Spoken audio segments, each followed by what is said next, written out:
Would you ever think that a friend that you met in middle school could possibly be a future business partner?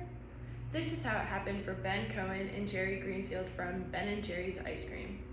I first became interested in Ben & Jerry's ice cream after visiting the factory in Vermont, seeing how the ice cream was made, and that was kind of when I tried it for the first time. After researching through the Ben & Jerry's website and numerous other credible sources, I plan on discussing their lives before the ice cream, how they began their business, and how they grew it to be very successful. Let's jump in. So, as I said before, they were friends in middle school before they began their business, and according to 10 fun facts about Ben & Jerry's we bet you didn't know, they had gym together in 7th grade, and they were always the outcasts of that class and finishing their runs last, never super athletic. Ice cream shaped their lives in many different ways. Ben drove an ice cream truck his senior year of high school, and Jerry scooped ice cream in his college cafeteria.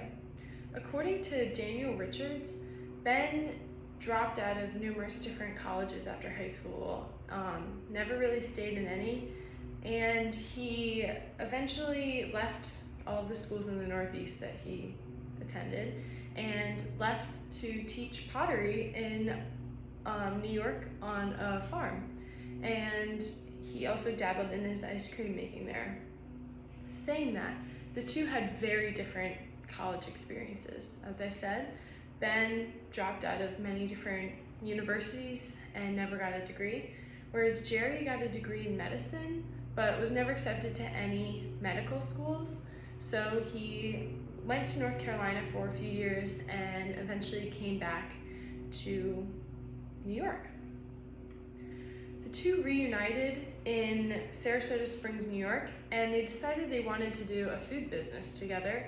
So they originally wanted to do bagels, but the equipment was too expensive, so they decided they would do an ice cream business, and they moved to Burlington, Vermont.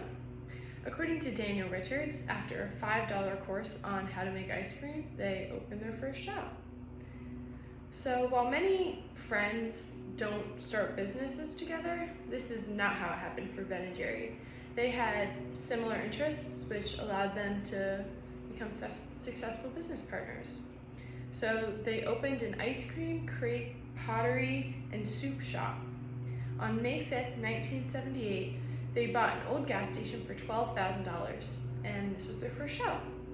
Ben suffered from anosmia, which is the lack of smell, and according to Ben & Jerry's, he relied on the texture in his mouth, which led to the infamous chunks in their ice cream. On May 5th the following year, they had Free Cone Day, and according to Stacy Fisher, in 2018, they gave out over 1 million free scoops to customers who came to their store. And Free Cone Day is an annual tradition for Ben & Jerry's. Their business became an instant success, and according to Ben Cohen and Jerry Greenfield, they hired their first COO because neither of them were that good at handling the money. They started out with 12 original flavors in their store, and some of them are still around today, such as Cherry Garcia and Chunky Monkey. So they were an immediate success, and through time and patience, they grew their company into one of the most influential ice cream companies in the United States. So they started out with 12 flavors, as I said earlier, and now they have about 60 flavors. According to Dan Myers, they have exactly 54. Half-Baked was invented in 1984, and as I said, Cherry Garcia and Chunky Monkey were some of the original flavors that survived the first shop and were still very popular. Ben & Jerry's always really stood out to competitors, and that was because of the chunks in the ice cream. Half-Baked has chunks of chocolate chip cookie dough in their ice cream, and that makes it stick out differently from other chocolate chip cookie dough ice creams. According to Have You Ever Wondered What Milk is Really Made Of, they get their milk from family-owned farmers who don't use any growth hormones. And according to the same article, they get their dairy products from farms a part of the Caring Dairy Farms, and these are family-owned and operated farms, and they believe in a better connection between the land, the animals, and the farmers themselves. Ben & Jerry's have always really cared about where their ingredients come from, the quality of their food, and how customers react. That is how they got their very successful business. Let's wrap it up. We are now more knowledgeable about Ben & Jerry's company. We know they met as kids, decided to start a business, and we know how it became successful. They were successful because of their business ideas.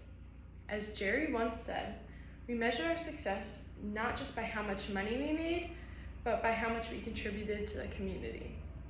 Thank you.